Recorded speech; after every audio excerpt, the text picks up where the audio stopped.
വയോധികയായ ഒരു സ്ത്രീ ഉണ്ടായിരുന്നു. അവരുടെ പേര് ജെനിവീവ് എന്നായിരുന്നു. അവർ ദിവസേന ധാരാളം ബ്രെഡ് ഉണ്ടാക്കിയിരുന്നു. ഒരു സ്ത്രീക്ക് ആവശ്യത്തിലുള്ളതിലധികം എന്നാണ് അയൽക്കാർ അഭിപ്രായപ്പെട്ടിരുന്നത്. 30 വർഷം എല്ലാ ദിവസവും അവർ രാവിലെ ബ്രെഡുകളുമായി പുറപ്പെടും.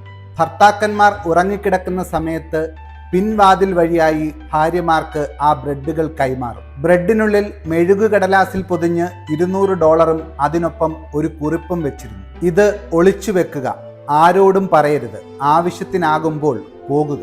അവർക്ക് ആ സ്ത്രീകളെ നേരത്തെ അറിയാമായിരുന്നു.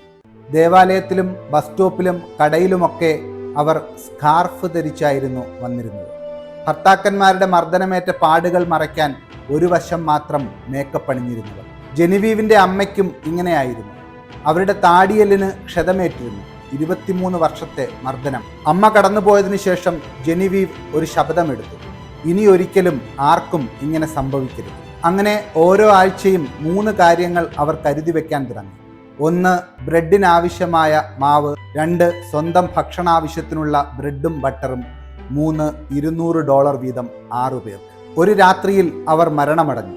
60 വർഷത്തിനു ശേഷം അവരുടെ അടുപ്പ് പ്രവർത്തിച്ചില്ല.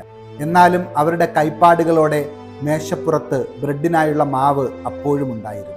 മാർത്ത എന്ന അവരുടെ സുഹൃത്ത് ജെനിവീവിൻ്റെ വിൽപത്രത്തിനായി അന്വേഷണം നടത്തിയപ്പോൾ മാവിൻ പാത്രത്തിൻ്റെ അടിത്തട്ടിൽ നിന്ന് ഒരു രേഖാപുസ്തകം കണ്ടെത്തുകയുണ്ടായി. 174 പേരുകൾ, 30 വർഷം, തീയതി, ബ്രെഡിനുള്ളിൽ ഒളിപ്പിച്ച തുക, ഇതെല്ലാം അവിടെ എഴുതപ്പെട്ടിരുന്നു. സ്ത്രീകൾ രക്ഷപ്പെട്ടെങ്കിൽ അതേ എന്നും രക്ഷപ്പെടാൻ സാധിക്കാത്തവരുടെ പേരിന് നേരെ ഇല്ല എന്നും എഴുതപ്പെട്ടിട്ടുണ്ടായിരുന്നു. ആഗ്നസ് എന്ന സ്ത്രീയുടെ പേരിന് നേരെ ക്ഷമാപണത്തോടെ നിന്നെ എനിക്ക് സമയത്ത് രക്ഷിക്കാൻ കഴിഞ്ഞില്ല എന്നും എഴുതിയിരുന്നു. അവരുടെ അന്ത്യകർമ്മത്തിന് രാജ്യത്തിന്റെ വിവിധ ഭാഗത്തു നിന്നായി സ്ത്രീകൾ എത്തി. ഓരോരുത്തരുടെയും കയ്യിൽ ഓരോ ബ്രെഡും ഉണ്ടായിരുന്നു.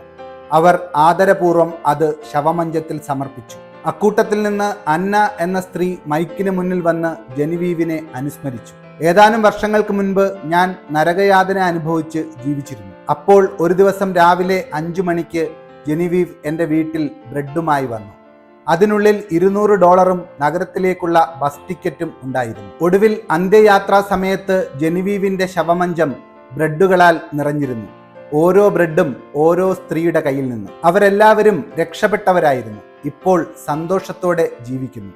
കാരണം ഒരു സ്ത്രീ ആവശ്യത്തിലധികം ബ്രെഡ് ഉണ്ടാക്കിയിരുന്നു. അടുത്ത ദിവസം പുലർച്ചെ മാർത്ത ഏപ്രൺ ധരിച്ചു. അവർ അടുപ്പ് തെളിയിച്ച് ബ്രെഡ് ഉണ്ടാക്കാൻ തുടങ്ങി. ഒരു സ്ത്രീക്ക് ആവശ്യത്തിലുള്ളതിലധികം ബ്രെഡുകൾ.